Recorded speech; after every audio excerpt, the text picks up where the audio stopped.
Assalamualaikum warahmatullahi wabarakatuh.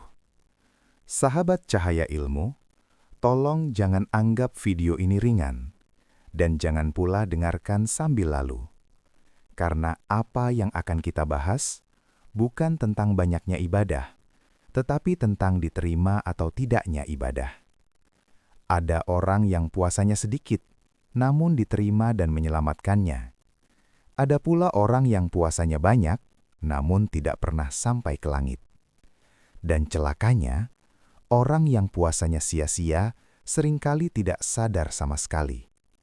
Ia merasa sudah berjuang, ia merasa sudah beribadah, ia merasa sudah dekat dengan Allah.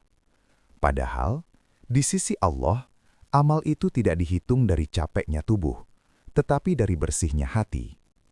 Dan bulan Sya'ban adalah bulan paling rawan tertipu oleh amal sendiri. Karena di bulan ini, kita beribadah tanpa suasana besar, tanpa gema Ramadan, tanpa takbir, tanpa tarawih. Hanya kita dan Allah. Di bulan inilah keikhlasan diuji. Di bulan inilah niat disaring. Di bulan inilah amal dinaikkan. Maka jika puasamu di bulan Sya'ban rusak, yang rusak bukan hanya puasanya, tapi bisa jadi seluruh catatan setahunmu. Berat?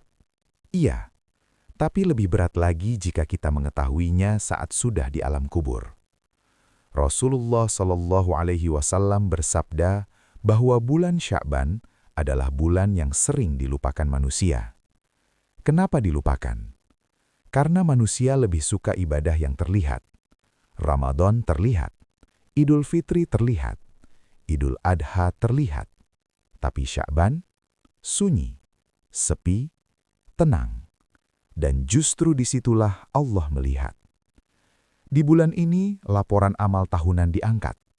Bayangkan, bukan hanya sholat kita, bukan hanya puasa kita, tapi juga chat kita, pikiran kotor yang kita simpan, dosa yang tidak pernah kita ceritakan, iri yang kita sembunyikan, dengki yang kita pelihara, semuanya naik.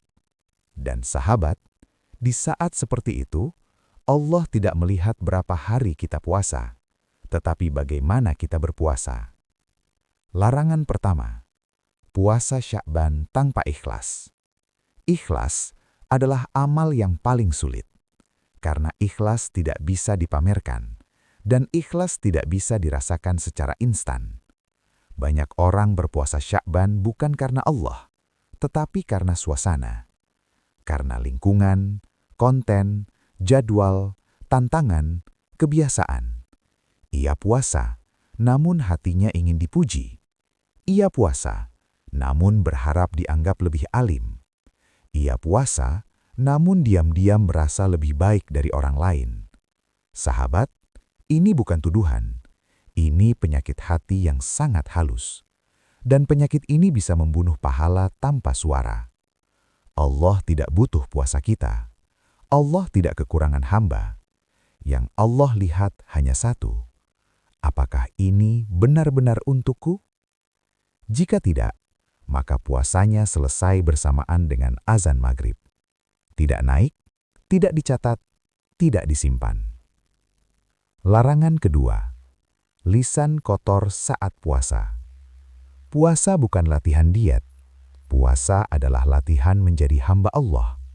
Namun apa yang sering terjadi? Lisan tetap liar, jari tetap menulis dosa, komentar tetap menyakitkan. Padahal setiap kata adalah doa, setiap kalimat adalah catatan. Bayangkan pahala puasamu dikumpulkan sejak subuh.